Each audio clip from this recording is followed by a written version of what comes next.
Kenapa bendahara kemarin nggak mengirim duitnya? Bendahara itu mau dijawab ini? Nggak usah lah ya. Ya, itu internal dulu lah Bang. Gue akan menjalankan apa yang udah gue mulai. Mungkin akan mengundurkan diri setelah audit oleh akuntan publik. Gitu. Jadi kita sudah selesaikan semuanya sampai di akhir. Terima kasih juga buat yang udah selalu dukung. Sudah nggak usah dibahas lagi. Gary mohon pamit. Thank you.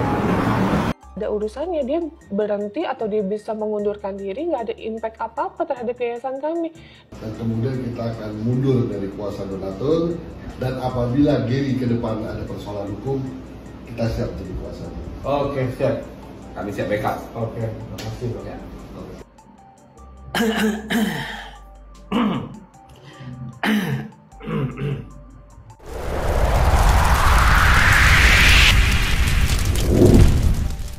Sekarang sudah berantem, mereka saling mau mencuci tangan. Silakan ya.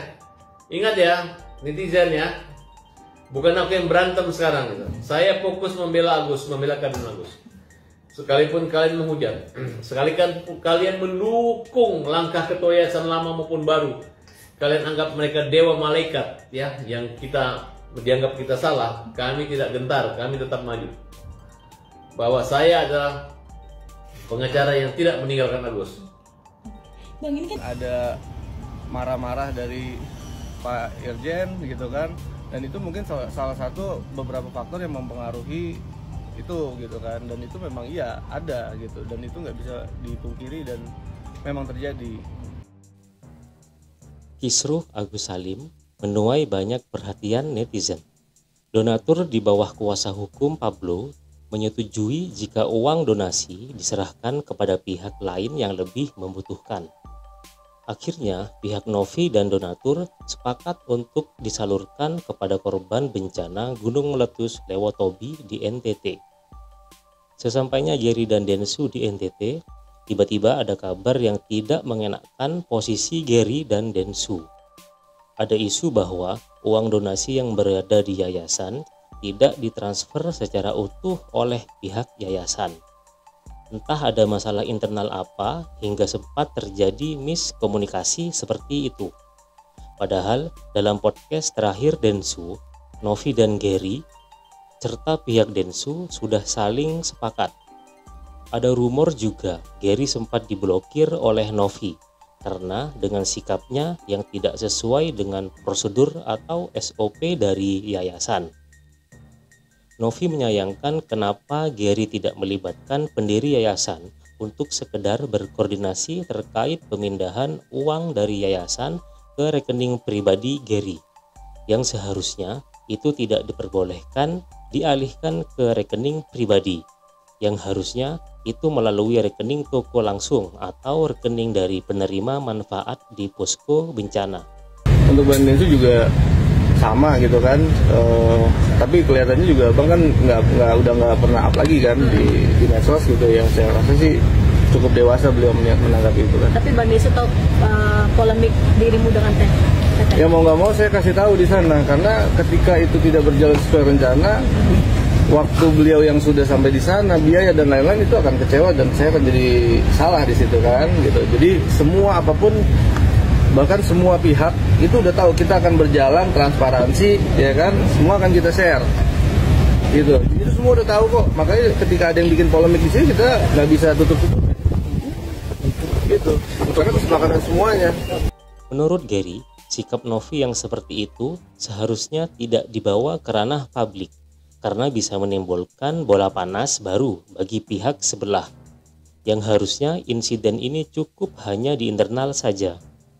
Kekesalan Gary terhadap Novi diakhiri dengan mundurnya Gary dari Yayasan Novi, dan biarkan nanti Novi yang membawa insiden ini dibawa ke arah mana.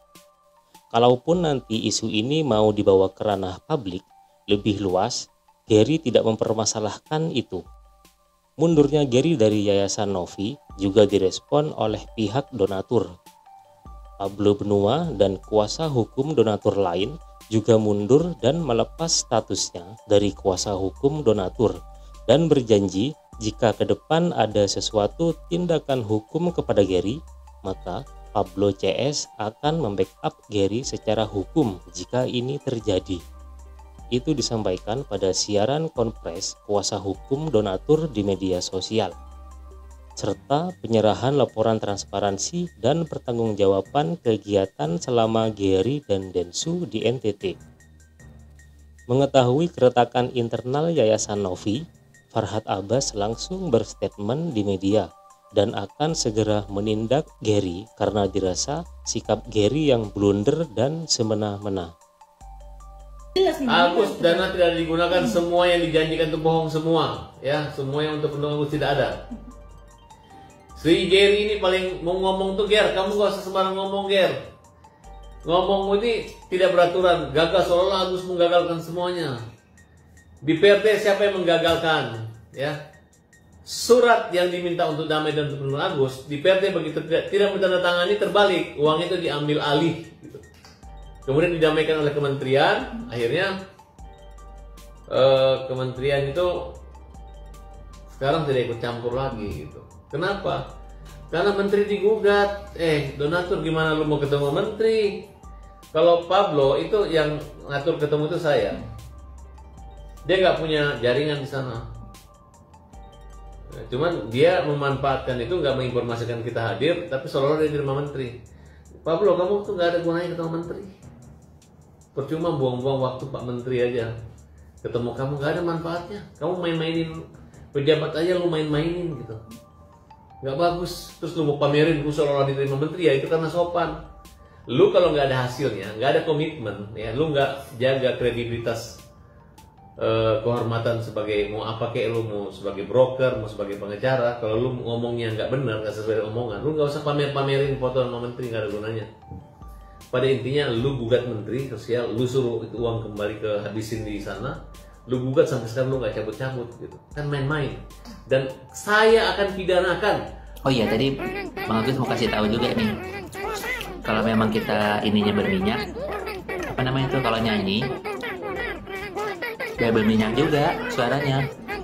Ini kan Bang Agus lagi makan nih, makan goreng-gorengnya berminyak nih. Ini kalau Bang Agus nyanyi itu kayak berminyak itu. Gimana sih kalau misalnya suara yang berminyak?